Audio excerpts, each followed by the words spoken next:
Good morning, everybody. Please open up to page 45. Bnei Machshava Tova, page 45. Do we need more copies? Does everyone have a copy? Thomas, you have? Do you have one? Yeah. You got one. I think we need to get anyway a few extra. I'll try to pick up a few extra ones for the Shem.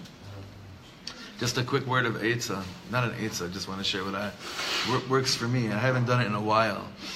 But when you go and figure out a way to daven with Am Yisrael, like Israelis, it's really incredible.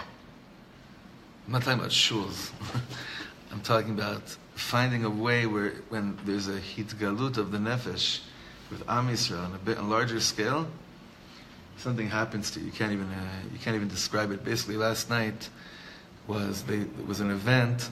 It was a massive event in Tel Aviv that the tickets sold out after about half an hour when they opened it, the box office about a month ago, and they did a year for the Yortzeit of Meir Bnei, and every Bnei was up there, every single one, and thank God, due to my dear Chaver Yedid Nefesh, Rabbi Judah Michel, who linked me right the second after he bought his tickets. I was able to get it like a second later. The last two, it was like crazy. The place was sold out.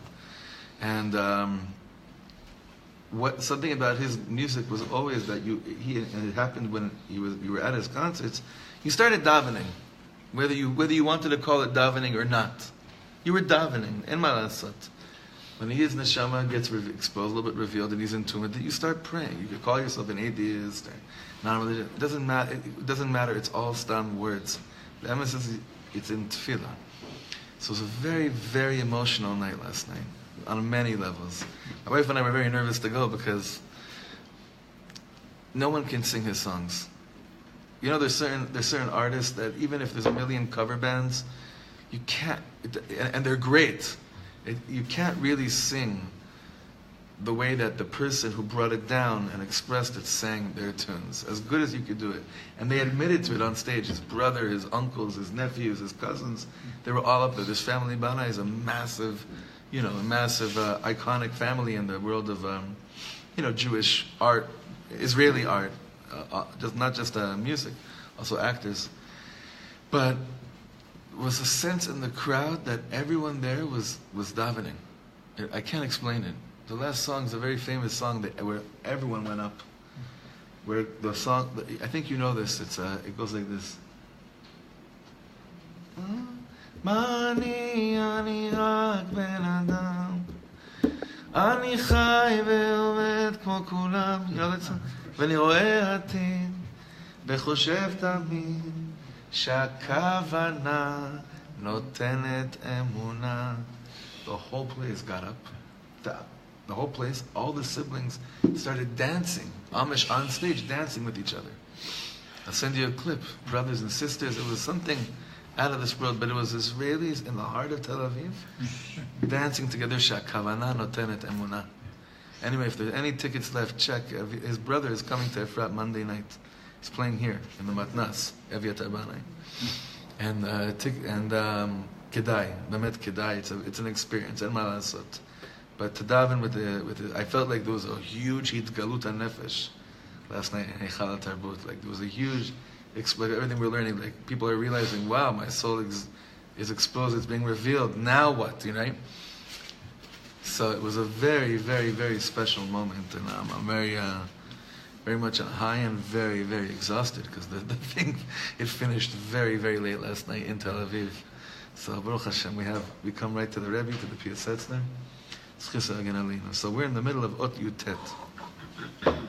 In Ot Yutet, we began on Sunday morning a very interesting concept, and that is evaluations, evaluating, analyzing the experiences that you have. The Rebbe used very bitter words, very harsh words, he said before, when it came to people that analyze and try to rationalize every emotion that they have till they're just left with a bunch of chakirot and yeveshot, just shallow, dry, nothing. And he said words, if you remember, Hashem yatzilenu mehem umehamonam. Hashem should save us. Hashem should protect us and save us from dissecting every single emotional awakening that we have to the point that all we're left with is analysis. Hashem should protect us and save us from living such a life and from being influenced by such people. The Lashon was very, very dramatic, and Dov reminded us that he used this Lashon somewhere else a few months ago when we learned this, when it came to self-consciousness of how you view yourself based on the way you think people perceive you. So the Rebbe is this is just like, remember what the Metargim, how he translated the Sefer, conscious community. There's something to it, conscious community. But, however, there's another side which we're going to get to today. If a person is not in a certain check of where he's at and his experiences are, Zagam lo beseder. It's also not right. There needs to be some element of a self-evaluation of where you're at in your spiritual growth. If you just say whatever, don't check anything, it's all good, it always works, whatever flows, then you're never really in check with the level, the world of intellect with Hashem, which Hashem gave you as well. But it's a fine line. It's a fine line. Like, let me ask you before we go inside. Anyone want to share an eitzah how they check themselves, to spiritually check themselves? My wife. Say it now in a gentle, nice tone. My wife. Anyone else? Yeah, to me with the pshitut, that's the gut check. That's what this book has changed. Yeah. Because the koach hadibur, where you can always say things, you can sell things, you can sizzle things, you can position things, and then it's just like to always come back. Is this tamim? Is this pashut? Right. Am I just being tamim and pashut? Because if it's tamim and pashut, then I know that I'm like with HaKadosh Baruch Hu, and He'll take care of the rest. So that's like just a way, for me at least, of like a gut check of as I'm like dealing in the world. Is it just tamim and pashut? Let's discuss that for a second. So, what tamim and pashut? What my words, particularly. Okay, your words. Like, am I communicating right now? Am I communicating b'tmimut v'pshitut, or am I trying to maneuver? What about a spiritual experience that doesn't involve words? Do you ever gut check that, or you makabel each one of those moments as if that's just right? Yeah, that's and just good. like Yeah. Hashem, just like thank you for this. I try not to check it in the moment. Right. Try to be in the moment. Then afterwards, I look at it and think, what came from it? Like, did I feel connected to Hashem? Did I grow closer? Did it inspire me to do something new? Or am I just the same guy as I was before the experience? That's good.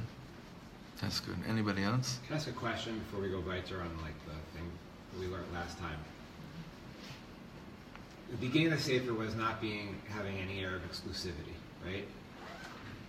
But the Rabbi here is saying, Hashem Yatzilenu, from surrounding yourself with people who are always categorizing or judging or rationalizing.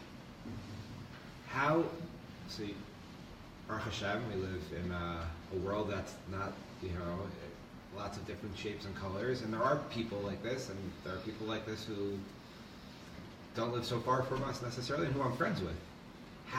What's the mechanism the Rabbi gives to say, like, here's how you go about being this non-exclusive, yet non-categorizing person who surrounds himself with people who are also in kind of that mindset? It's a very tricky... What are you struggling with?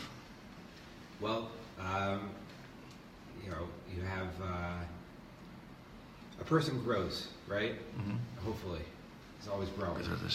And they have friends who, for whatever reason, this is not their mahalach, they haven't seen it as their mahalach necessarily, or they're just not interested. And yet, you still see something in them that reminds you of why you were friends with them in the first place. But there's a certain, let's say, rationalizing that constantly is happening, and that you feel brings you down also. But by cutting yourself off with your friend, you're not going to be causing any shalom in the world. Nor do you really want to cut yourself off from that friend. This maneuver is such a tricky maneuver, though. Mm-hmm. It is. But I think you've done it many times. I don't know if I've done it well. Okay. I wonder if I've done it, and yet those old friends look at me and say, he's a different guy, and they don't say it in a good way. They say he's a different guy, and okay, he's kind of crazy. I've had them say that to me. But they laugh about it. And I'm not laughing. Mm-hmm. Mm-hmm. But they're still sitting there, and there's a part, and maybe I should just let them kind of be saying he's crazy, and have a little piece of them that kind of resents what's happened. Mm-hmm. Or empathy, that they call that crazy. Or empathy. Yeah. So you're getting it's just reading about I don't know if you get a feeling of, they're invoking this feeling on you, and whatever that feeling is, you're probably getting credit in Shemayim for it. Like, there's a big inyan that if you experience embarrassment, or the Wellsprings. Right, in the Wellsprings it said this. Ooh, yeah. That's what made me think of this whole, this concept of if you're going here and now people are talking to you like that, no matter how much you want to say, it doesn't bother. It obviously bothers you. It bothers me when it happens. It obviously it goes to that Smimus, and it's like that check. It's like, wait, these guys know me really well. Right. Right? So now they're saying this stuff, you're saying it's not in a good way, but in these situations, if we can focus on the fact that A, we don't have to respond, and B, I'm getting, think of how I'm growing through this. Think of this opportunity I'm having to grow, then I think, well, maybe I'm on the right path here. They also are choosing to keep you in their lives like you're choosing to keep them in yours. So they might say to you that there's a projection happening right there. There's obviously a piece of some of these people, and I don't know who specifically you're talking about, and you shouldn't tell us even if I asked. But they probably all can relate to exactly who you are and how you've changed yourself, how you've grown. But it's hard for them to make that choice for themselves that they've made. Right? It's not a simple thing. You have to give up things that you've taken into your life that you feel or you perceive are very important to you. But these people all are choosing to keep you in their lives, even if they laugh at you or say things that make you feel bad. On the inside, there's still nothing but love for you in their hearts. I'm sure of that. And anybody who we choose to be close with, it's our choice to be close to them. If somebody wants to place judgment on us or judge us for us being as close to who we really are as we can in this moment, then those are not people that you need to make any cheshbon for in terms of how you can make them feel more comfortable, because you're being the truest you that you can be. That's really good. That's really, I want to continue with what you're saying. That's really chazak. I think that'll help us understand the difference between exclusivity which is what the PSS began with in the beginning of this sefer, to what Dov was saying. That doesn't mean you're being exclusive. I think that's a very important thing. That doesn't mean like that mahalach that you're going in your mind, not cheshboning their feelings, thoughts, and opinions, doesn't mean you're being exclusive. It just means that doesn't catch. It doesn't really take up space in you. It doesn't take up. There's a practical question. I just want to take it. I think Dov answered very practically. But no, I mean, like, there's that. Toby, if you allow me to come to my house, I haven't invited these people in a long time, and our friendship is wavering.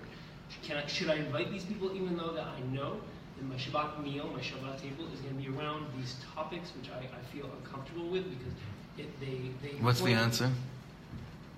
What's your answer? My answer. It's a great question. What's your answer? My answer is, I think naturally, and this is kind of a cop out, so I'll say it anyways. I think naturally, with time, those relationships kind of melt away when you have somebody who's not encouraging you to grow in the way, and you have to go through a awkward. Yeah. That's my thing. So, are you going to invite him this week or not? That's a good question. But eventually, unless that person joins on the train of like, hey, I love Toby and the growing individual that he is, and every day he's adding layers to his nefesh, his neshama, then yeah, that person's gonna be part of your. We say hi to in the Beit Knesset or in other places on the road where you meet them, but probably not much more.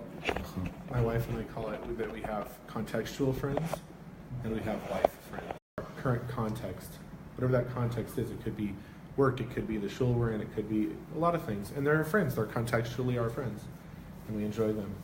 And then if the context changes, they're there so much anymore. But then you have friends, that you're friends on a different level, that the context is unimportant. And those types of relationships are the ones that I care deeply for this person and their journey and their emet and what they are and what they are going through. And I'm connected to that journey in a way that's not contextual. And so if the context changes or it keeps changing, I'm still deeply connected to that person. And the acknowledgement between those things and saying, it's okay to have contextual friends. I like contextual friends. I have a lot of contextual friends. And it's okay, but understanding that they're kind of in that category of that because we share a context, we're going to be friends. And it's nice and it's pleasant. It gives our life a fullness, a certain level of fullness. And you could really probably never have life friends without going through different contexts. Going through the different contexts is what kind of builds your database of life friends. And then that's where you find life friends, is in different contexts. And it gives a richness and a beauty to your life, because I feel the same way you feel. There's certain people that I like, it's hard for me, like their spiritual journey is very, very different than mine. And I've learned to appreciate, I have a couple life friends like that, and I'm like, God, I admire so much their analytical mind, because I don't operate in that space. And I know that is also, there's also a truth in that analytical mind. I don't want to live there. I don't want to stop crying because I'm analyzing, and I wouldn't want them to stop analyzing just so they can cry. There has to be a balance there. You wouldn't want that for them? I would want them to cry, to feel that, but I don't want them to. Maybe analyzing isn't the right word. The people that I know who are able to, like, you say one thing, they're like, boom, this Gemara says this says this. I mean, they're just like, no, but that's not what we're talking about over here. I'm not, all right, so people that are analyzing them to peel that back, because I think that damages the experience. But contextually, there are people who have a different connection to their spirituality, and some of that looks analytical, and some of that looks in different ways. And that's not really my thing, but as long as we're connected on a life friendship level and not just in a contextual level, then we seem to find a really loving place in those differences. But when it's contextual and our friendship's just contextual, if the context changes, the relationship dramatically changes. I've had very, very close contextual friends that as soon as the context changes, barely there. I wanted to say something. Just to thought about what you answered to. So do you invite those friends or not? I think it really depends on having like the chaburik. If me, it's a little bit of overflowing, my cup overfloweth a little bit when I'm there, then those people that I care about, that the subjects may truly at the table be deteriorating, detracting subjects, the overall, I know they will get a tremendous amount from the experience, so I'm willing to take that hit because my cup overfloweth. However, if I'm in a place where I feel like I'm myself at a little bit of a, what's the word I'm looking for? Talking about Scott Bale and Bill Cosby at the Shabbos table. No, I'm that guy. I'm already there, and I need to go to people whose cup overflows. Then maybe I'm not in the place to really be. But at least you know. But that's beautiful because you know what you need. That ties into what you asked before, Which is that check. It's really beautiful. Yeah. So that's okay. But that's nice. I mean that's okay. If you know that's you, at least that's an awareness. That's a gift. But it's also for them. If I'm not at the place where I'm going to be able to contribute, nobody's going to gain from this whole thing. If the net context is going to be all of us growing and coming together, right? Then it's a worthwhile It's less endeavor. likely you grow from each other. I wouldn't say it's not possible. Right, that's true. Right, it's less likely. It's less likely. You have to just, at the end of the day, I think it really boils down to that is you. Wherever that is, because that definitely moves. Because we're in a growth cycle, hopefully always moving up, like Toby said. Mm-hmm. That's. But how do you do that and still, like I think about the Lubavitch Rebbe when he talked about that you're always a Rebbe, you're always a rabbi to somebody, and you're a student, you're always a student and always a rabbi. Right. And if you're always concerned with just protecting your emet and kind of putting yourself like, I'm going to protect this, are we missing opportunities to be somebody else's rabbi, to take somebody else by the hand and say, I'm going to pull you up a little bit at the risk of, maybe you're going to pull me down a little bit. I don't know. With real, sincere, proper self-evaluation, which we're going to learn, for a few minutes today, then a natural rhythm develops, where you don't have to think about that consciously. But your question, which is what the Rebbe said, is we have to be like that for everybody, but it happens more subconsciously and naturally, as opposed to, am I ready or not? Because if the person asks those questions, am I ready to be a giver or a receiver too much? Right, but going back to what if they analyze the question is if my main concern is protecting my emet and protecting, making sure that nothing can break this, am I losing the opportunity of vulnerability? A little bit of vulnerability allows you to stretch. The assumption that that's the person's main concern in life. Protecting first is about being tapped into the direction towards emet. Protecting the emet means you've figured out what you want, and you just want to hold on to it. But a person like that doesn't usually end up growing. It has to be that vulnerable place, and it's a very tricky one, It's a very, very tricky one. But that happens with proper self-evaluation in a healthy and holy way. It happens more subconsciously, and you pick up on the answer to that question with a different lens. It's not so much an analyzing of what you don't get to the answer through determining I'm ready now to be more vulnerable. It doesn't work like that. Doesn't work like that. A large part of the I was just gonna say, but what I was saying there, we want the nefesh. The nefesh is in movement sometimes. Right. So I was actually going to say that, like what the Rebbe's been telling us for so many months now is that there's movements of the soul. The soul is going to move there whether you like it or not. The only question is, are you exposed to it, and is it being revealed to you? So we have to be aligned with what our soul's in constant movement all the time. Constant movement. Question is, are you shlufin, or are you aware of the movement of your nefesh, of your soul? You ever feel completely not aligned with your soul? Yes. What does it do to? It's like a disconnect. It's like just. What does it do to? Your consciousness is blowing in the wind. I feel like I'm very much victim to whatever. So it's usually, that's the word. We're back to Cliff again. It usually is a result of victim consciousness. If you think about it. Specifically the chatterbox, right? You're saying like. Yeah, I wasn't necessarily saying victim But that consciousness. is I agree with you. no, I don't but disagree. the chatterbox is victim consciousness. Whatever, we're going completely off now. But when you stop for a second and realize it, the chatterbox tells you what? Any number Of what? Probably negative stuff. Any number of the background narratives. what? Which lead you to Suffering, confusion. a lot of confusion, right? Anxiety that something bad's going to happen to me. This is not going to work out for me. This is not how it's going to go good. Well, sometimes for me, other times, I mean, sometimes it does go there. I don't know that defines chat. That's what chatterbox means? Usually that's how that term is used. It's not used. I had a really pleasant morning with my chatterbox this morning, and we came to some very clear resolutions and understandings of Avodat Hashem. I've never heard someone use that in a positive term. I've always heard chatterbox. There's a way to do hisbonenus. Chatterbox is usually that which just comes and tells you all the time reasons, excuses. And it's on autopilot. It's not. That's different than that feeling when you end up in a situation where what would you call it when you feel that you've just put yourself in a position where your neshama is being dragged down? That's not the chatterbox. No, that's the check. That's not a chatterbox. That's the checking in. That's the holy self-evaluation, which is needed. Which we're talking about something that he's going to tell us in like a second. Like everything. I mean, it's your fault. I didn't plan it, but you built it up to say like, okay, so how do you do this? Or what is this? What does it look like when you do stop and you do go outside of the experience, and yet you do it in a holy way, in a healthy way? It's another growth out of it. You've just expanded your own nefesh. You realize that right. The shaila is how. Shaila is a whole. Through awareness. How? I mean, those are all words. And you're right, but how? Being conscious. How? I'll keep on asking. It's fine. We can keep on going here, but it's fine. Let's give more words. What else? The Howard Rabbi. Come on. Great. What else? Let's be answer. Let's just be holy and tzaddikim. Yes. Okay. We nailed it.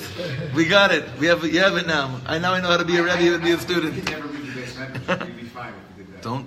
All right. You're not scaring me at all. I'm not trying to scare you. You asked for how. You're not scaring me at all. Alavai. Okay, let's do a few lines. Let's see how he starts to legared, to scrape the surface. Over here. Aval. Top of page 45. Aval al tedameh שמותר לך לעבור את עולמך בלא ניסיון ובחינה עצמית לגמרי.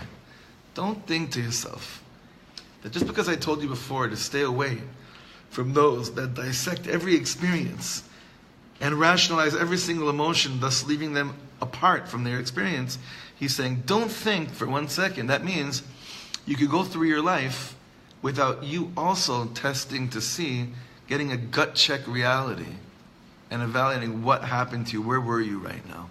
It says you can't pass through life without it, but it must be done properly, like we've been saying. ולא תכיר את מקומך אם בקדושה אתה, או חס ושלום בסitra achra, רחמנא ליצלן הס מלהזכיר.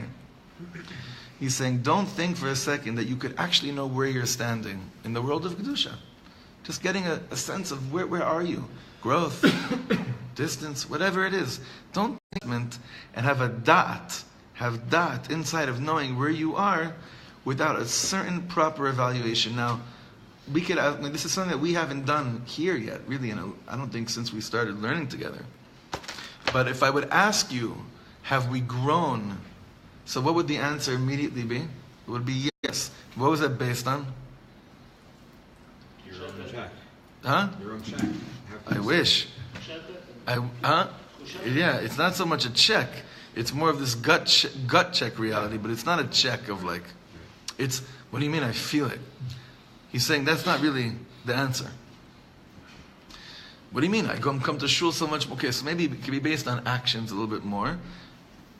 You're 38. This is the longest minion streak you've had since your bar mitzvah.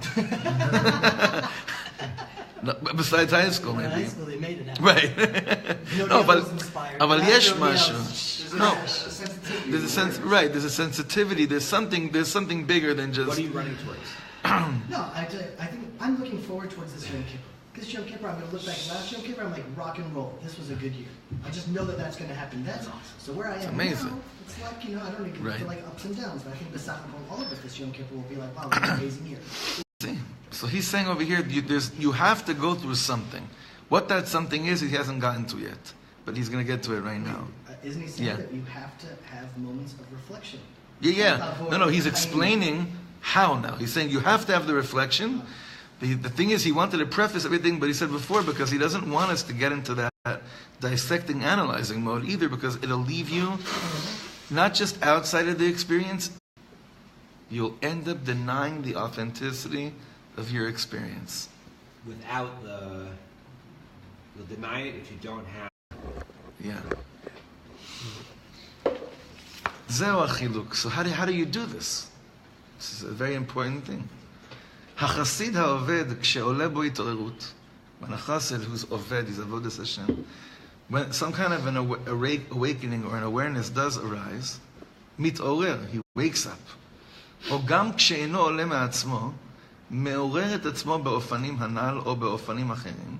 Or even if it doesn't just happen to him that he has an awareness, but he actually uses the eitzot we've given here in this book. He uses the techniques of visualization, of song, of... He's saying whatever it is, ואחר זה, and after that, after he's had this awakening, מבחין ומנסה אם אמת היה הדבר. So how do you then go and see, was this emes?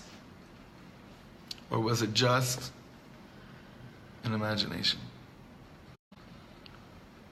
It's a little bit scary, what he's saying here.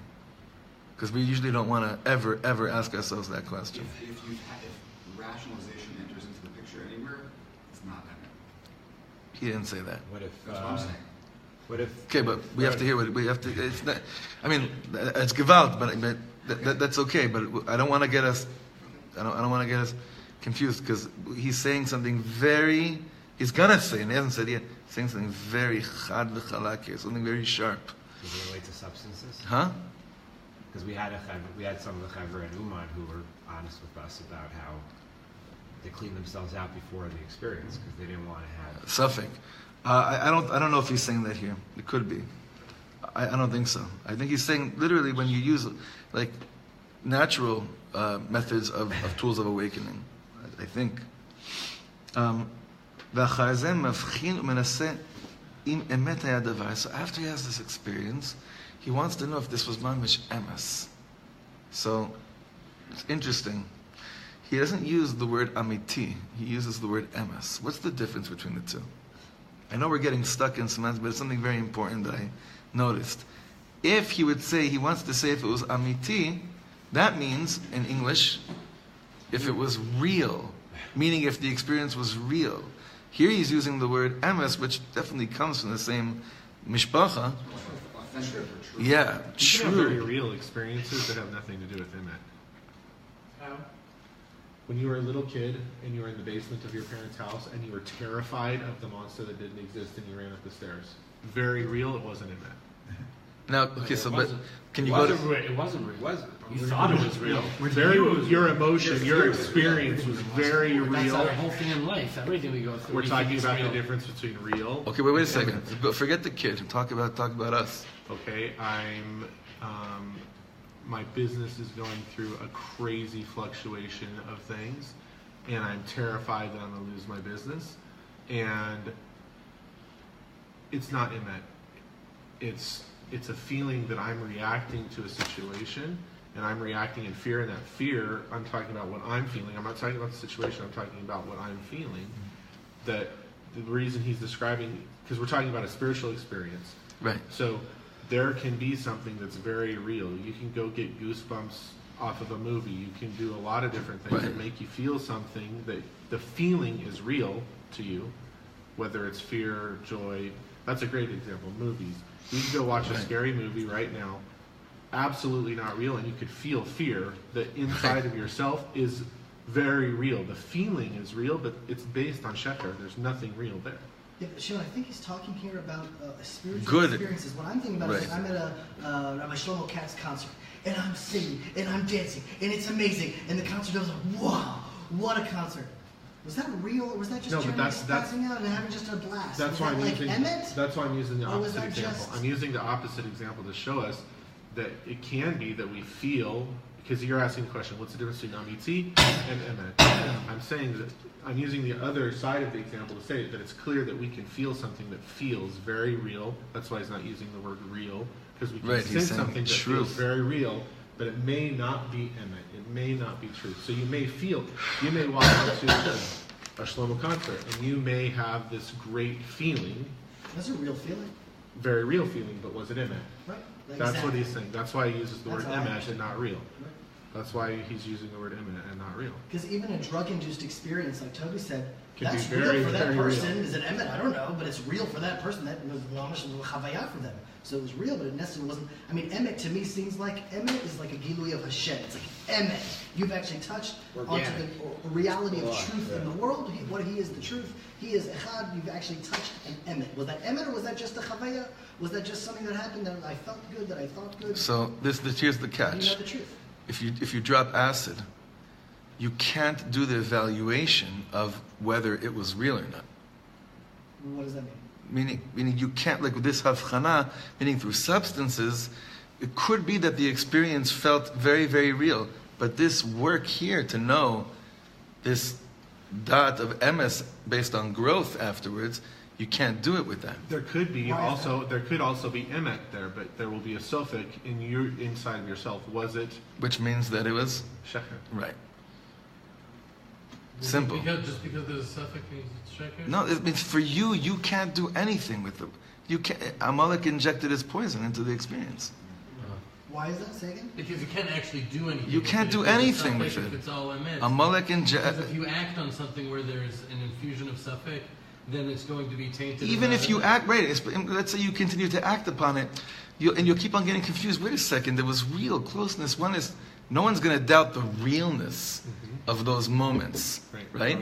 But are they emet? And you can't answer. Like taking out.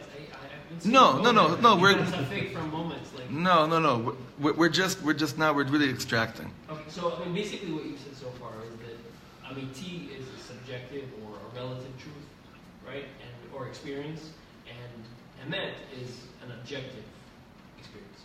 But couldn't there be an emet which is also relative? Like only to me is that emet? But that's objective to you. It's God's objectiveness with you.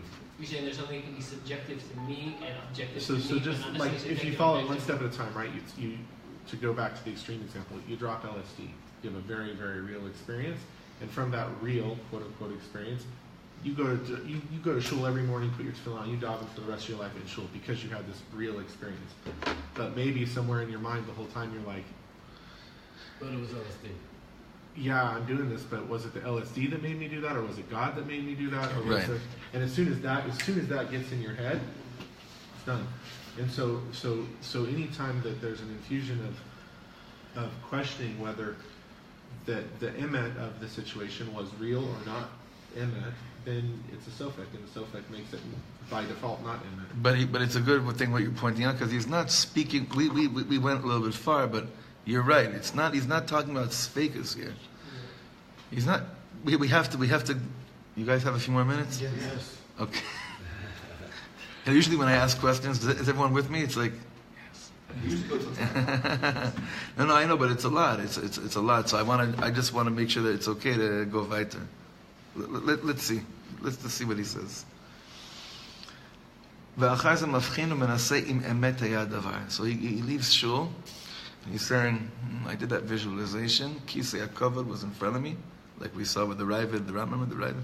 I have the keys of the throne of Hashem was in front of me, and when we said Mamish Boi B'Shalom Atayat Bala, I turned around and I welcomed the Shechina, the Shabbos Malkata, Boi Kala. I welcomed that in my heart. Okay. Now, after a few months of doing that, I stopped. Not after every time. That's the chaver that he said. Forget that. He's saying every so often. I don't know exactly when. I'm not sure. Maybe he'll tell us. I stop and I say, wait a second. Was that emet? Now the question was that emet. Am I saying basically could that have been sheker, or was that the real me? Am I there? Not was the experience real, but am I really with that? Am I there? Am I a person that has that? Is my life that? Do you hear the difference? You're not doubting. It's not a stuff about the experience. You're aligning yourself with the experience and saying, is that, okay, what about the rest of me? Does the rest of me also welcome the Shechina of Shabbos? Because I could have those experiences And I could talk about, Mechila. I could talk about, Fish's set list from in '98, like the whole Shabbos meal. So that is like, wait a second. So how emet was that experience? The authenticity of an experience is not just how much it happened in the moment. It's how much it it's mitpashet on the rest of your life. That's a really hard pill to swallow. That means every Shabbos experience I've ever had is eliminated by the time on Shabbos I talked about business. I don't understand. Based on what you just said. You go into shul, you have this davening, and it just like, right? Then you, next day you go to shul, you have Shabbos lunch, you talk about business. Right. Then I'm going to put the suffix in my head of like, well then was that experience I had last night davening very real because today I talked about business? No. God forbid. So am I hearing that? Exactly the opposite. The exact opposite. God forbid. The high that you experience in shul, what I think what the Rebbe is trying to say is, if you come to the place where you realize, wow, that really is my emet, then the next step is, I don't want to talk about business in my Shabbos. I get it. But then you're not going to question the emet of your experience because you did talk about Shabbos? No, I'll give you a better example, if you don't mind for a second. I want to make sure I'm clear about something. Last night, I told you before, last night I saw one of my favorite performers get up there last night. His name is Mati Kaspi. You've heard of him? Sure.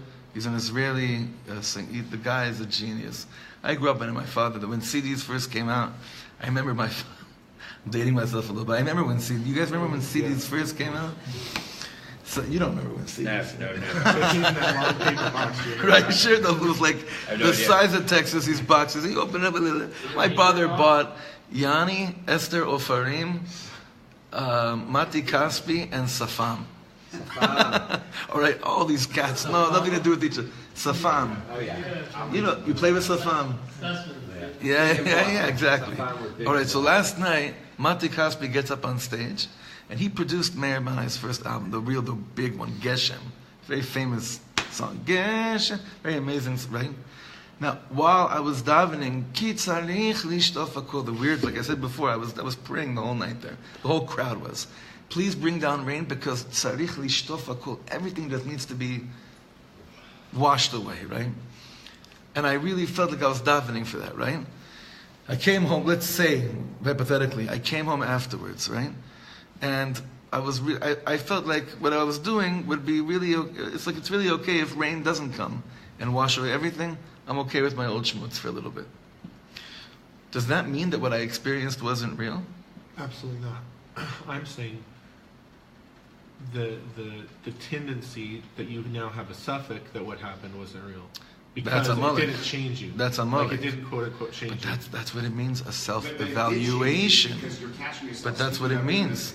Exactly. It doesn't mean, changing you doesn't mean I don't talk about it anymore.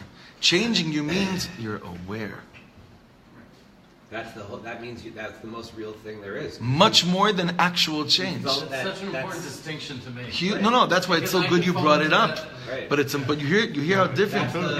It doesn't mean it because if we lived like that, we would doubt every single experience we ever had. Something that you shouldn't. So it's good you brought that up. Real till now. It's good you brought that up.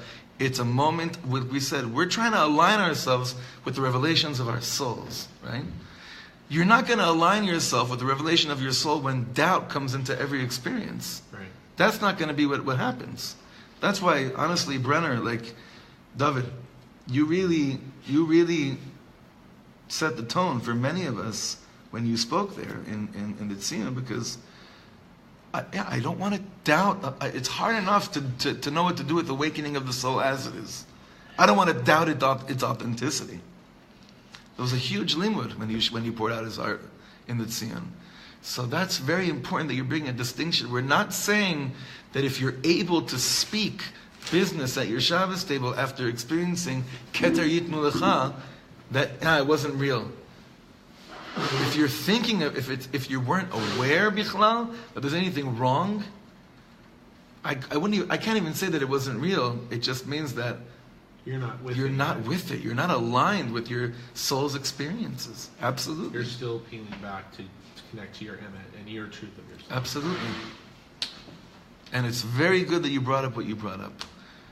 Because I have to share with you, sometimes when I say things, I know that they are like really, really clear. It's really clear to me, right? This happens all the time. But if something comes out that makes you feel like I just doubted I just injected a suffix into your life or your experiences, learn from Shemi. Challenge the teacher. Challenge the, you know what I mean? Like, this is what we're here for. If anything, doesn't that, not suffix, that feeling, that pain, we spoke about this on Shabbos. Yeah. That is the highest checking in there is. That's Rav Kook Shivron Lev. That's the feeling that means if you have that feeling after that happens, that means you've tapped into something that's the check-in to say, wow, I really have grown. Yeah. You're like, By the way, and it hurts. yeah. It does hurt. This is not like... And it's a little irrational. Like, yeah. Yeah. It hurts. It's hard because it forces you to realize, whoa, this thing that I do every Shabbat that feels so important to me, right? Speaking of, using that example, I'm not saying that's how you are, that you may not want to do that anymore. Look, I got no shame in my game. This past Friday night, I had an awesome davening. Went home, awesome meal. Came to Hershey's house, sat down next to Toby and somebody else, and somehow, it came up, started talking about business. I did, and like it hit me, and it punched me in the face. Baruch Hashem. That's what I said to him. To the degree in the face when I said that. to the degree that but the next morning when Toby came to shul, I was like, Toby, I'm really sorry that I talked to you about business last night, because and your response was kind of like, I didn't even really think about it so much. It was like, but that awareness in not just myself, but in our chabura that's not what I like. It's like, that's the words I use. I'm like, that's not what I am. That's not who I am. I'm not a guy that talks about business on Shabbos. It's not my thing. And so to see that, like, it was such a, and that's why I'm using that example, because I don't want to doubt the experience I had davening, because at the Shalom Zachar, I talked about business. You revealed more of your emet to yourself through that whole experience. Right. That's you amazing. About business, because what did that lead you to? You totally elevated. But I knew that was my emet before. Like, I'm not a guy that talks about business on Shabbos. It seems to me like you know it much stronger. And the only way to know it stronger is by heartbreak. You don't know it more by not. You know these things more. I hate to say this because we're not a religion of like sigufim, which means afflictions, but you know these. You're aligned more. The awareness comes more, not by seeing how much you've grown, but by noticing with proper self-evaluation where it's not aligned, and it hurts.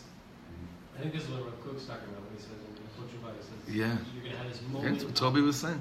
What were you saying? Toby just mentioned it. It's exactly that. Oh, I was going to say something else where he said, when you start getting happy because you feel so bad. Like a moment where you realize, oh my God, I can't believe I spoke about this in Shabbat. That's not me. That's just not me. And then you get happy, like, it's not me. I made a mistake, but it's not me. And I'm so happy that I have regret and remorse over. And then you feel bad that you just felt happy. Right. I think there's also a truth to the fact that we shouldn't let that emet and that moment of spiritual awakening pass either, because I think it would be very easy to just be like, it wasn't that big of a deal. It was like one sentence. So that's exactly what he continues here, and he basically says, the Rebbe says, you know how you know if your evaluation is not holy, is if it leaves you doubting the authenticity of the experience. That's exactly it. If your result of this evaluation is that you either look at yourself or you look at something that causes you to put suffix into the realness of the experience, that means it wasn't holy. There's a point to this check. The analysis. Yeah, there's a point to it. It's not to remove you from it. It's to have you aligned with it. Oh, you know what I'm going to do? let's just read the paragraph. Umafrid et apsolet min hasolet. The sixth line inside. Umafrid et apsolet min hasolet. You know what that means? To remove the dross from the flour. So what is that also known as? Sifting, right? Yeah, sifting. I think it's weaning. Winnowing. All these things, basically, it's just, it doesn't mean that the psolet is horrible. It just means that that's not what you're trying to extract. כדי שבפעם השנייה תהא ההתרגשות יותר אמיתית, so that the next time when you go through an experience, that the experience and the enthusiasm is even more real. Now what? Now he's saying, what is he saying? What happens after an evaluation? Then what happens next time? You create more consciousness. Right. You identify where the emet lies and where the shekel. And then when you go through that, so then you don't have to work through more hafrada anymore to see what's real, who's the real me. It's less. There's more openness to say, oh, this is me. This is more me. More awareness of me. More awareness of my real ratzon. He's saying if this is how you act, if this is how you evaluate, the result of a proper evaluation is that the experience is felt in a more deeper and profound way next time because of what we just said, because there's less of a tension of, is this the real me or not? Yes, this is the real me. And I'm not going to start fighting and denying it. I'm just going to stop. אבל בכל בחינתו וניסיונו, מן התעוררותו אינו מניח את ידו, וכן התלהבותו אינו חדל. He's saying, and be careful. Going through this evaluation, you cannot, if your enthusiasm over what you just felt starts to decrease, that means you're doing this analysis wrong. That's not the point. גם הניסיון עבודה היא אצלו, מתלהב ומנסה. This is avoda. The nisayon, just like to awaken yourself is avodat Hashem, proper healthy analysis, gut check, is also avodat Hashem. It's part of it's under the umbrella of, I'm working on myself to get close to you, Hashem. ולא שעבודת הניסיון תדחה עבודת הקודש זו של התעוררות. And it shouldn't be, God forbid, that the avoda, that you're putting yourself through this proper evaluation, pushes away avodat HaKodesh. Now, that could be a clear result, you understand. You could clearly come out of an evaluation, and the result of your evaluation is that you refrain from avodat HaKodesh. Easy. I want to be real. I'm not there yet. Allow me teeth. Right? Yeah, easy. Right? If you make so much of davening, I'm not going to do davening anymore for me. God wants me to be real. God wants me to be real. Or worse, I was totally on cloud 9 davening, and that wasn't real, so I'm just going to stand here and say the words. And Cloud 5. Cloud 5. Right? Cloud 5 it. Right. No, that happens all the time. I have a lot of friends that say, look, I came to a place in my life, I told God, don't give me the highs and don't give me the lows. It's okay. Let me just, smooth sailing, whatever it is. Let me, that could be a result of an improper evaluation as to where you are spiritually, with your spiritual moments of awakening. Just spiritual exhaustion. It's probably the result of that when it's not done correct. Yeah. מה שאין כן החוקרים היבשים, which is not the case by the dry machakrim, the dry, The rationalists. הכפופים תחת יצרם הרע, רחמנא ליצלן. They are basically bound up beneath, and they've just been taken captive by the Yetzer Hara. לפני כל ספק של ניסיון, before even doubting if something was real, because the doubt's there, madichin et kol min hargasha tova. So what do? They say, anything good that I felt from all this, immediate dismissal. He even says it's before, almost before, even before I go to shul, I'm saying, whatever if I feel anything good tonight, it's not real. Right.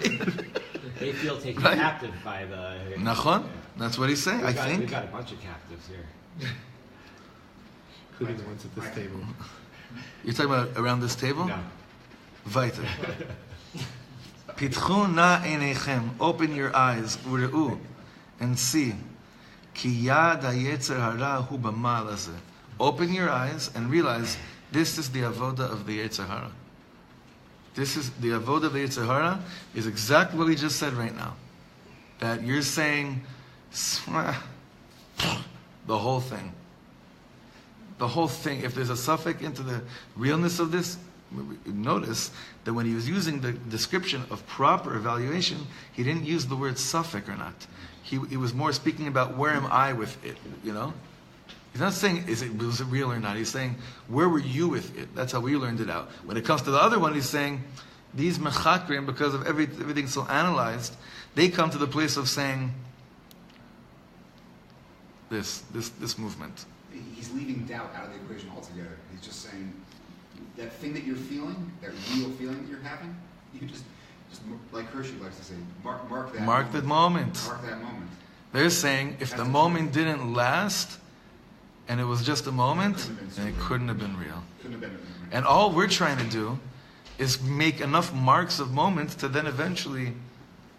Well, that's what the Nisayon, different conversation. Yeah, Eli, what do you want to say? I just noticed this last word. Is this word ma'al from Me'ila? Oh, yeah. Ma'al, yeah. Not me'al, me'ila. Someone who takes hekdesh and makes it chol. Oh. Right. Yeah. I want to. That's even stronger than how we ended the last paragraph. Ma'ila. Yeah, ma'al. You guys followed that last word? Look what he says here. Pitchuna einechem. Open your eyes. And notice that when the improper self-evaluation is taking place, yad ha-yetzer hara hu b'ma'al hazeh. It's the yetzer hara that is performing this act of me'ila. Thank you for pointing that out. Yeah. Amazing. Yeah, Yeshua. I just want to bring this out to a practical place, but to me it's so impractical. Okay. Is he saying, or what it seems to me that he's saying, is approach this and you approach your spiritual moment or hitlagshut or hitlavut, these moments of peaks that you have, and say, and with an analysis that says, how could I have made this better? You know, or how this was incredible. What could have made it better? No. He said the psolet min ha-psolet. No. So then what is he Talking about separating the emotions that you're feeling. The So better. he's saying you take the real emotion that was stirred up in you, and you separate it from any doubt there, anything that was going on that was causing you to. I think that's what he's saying. This is something else. Could be. I'm just going to offer something else. The better, what you're saying, can I make this better? Is not you're not consciously thinking like that. Mm-hmm. The betterness is a result that will naturally happen as a result of aligning myself with my experience that I just felt. But if my experience, like Shimon's experience is such a great experience to share here. Like if my check and balance and say, like, listen, Friday night was incredible, Shabbat was incredible. However, I had this moment where I dragged myself down. How much more amazing would that have been had I not dragged myself down to that in that moment? I think that maybe the key is to say, thank God that my davening was so high. Thank God that because I was actually conscious that I did that instead of just being unconscious. So accepting that because of those experiences and those moments, something's turning on inside that's far more conscious. Because you were on cloud nine. Because I was on cloud nine, I was able to be conscious instead of just being another unconscious person that's like, yeah, whatever I talk about. Like, I'm not even. A lot of people say cloud nine and they think they're checked out. That they're not attuned to what's going on. Checking in. Right. You're not really checking in. They're on the highest because you're cloud checking nine in, because it was so high, you're acutely aware of what's going on. I mean, literally, I said one sentence. As soon as the period hit that sentence, I was like, Baruch Hashem. Thank God. I know, but that's Thank God. maybe instead of looking at like, oh my God, if it was really that high, why would I have talked like that? But that's what I'm saying. Like Maybe it's the opposite. I'm trying to figure out what he means with that. Because you want to create even higher from experience to experience. No, not even higher. You want to be more one with the experience as you go more and more. That not higher and higher. And more revealing your image. What's that? That's the key. You have to be one with the experience. Yeah, not higher that it gets higher and higher. It just is. More oneness with the experience is the ultimate. One with an experience is so much higher than trying to. That's what happens with drug addicts. I need something to get me higher. It's never enough. You need something, you need more. You need something higher.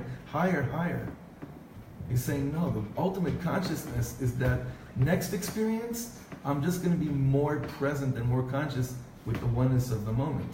Not that it'll be a deeper Not that anything even has to change mitzad ha'ma'aseh, mitzad the action. It's just the mitzadi. From where I am, I'm more one with the moment. Sometimes I'll just with this. I'm sure you could relate, Tom. In music, in live shows, sometimes I'll play something a few shows in a row. That's what usually happens. Especially if you don't work with set list, you just go with the, you just feel the flow is. So I'll play a song a few times. Now maybe at show number 1 on the Torah, I played it really, really good, right? Maybe I played it really, really good. It's happened. I've played it really good. And the next time, I'm playing it and I'm realizing I'm not playing it as good as I played it the first time. What happened to me at that moment?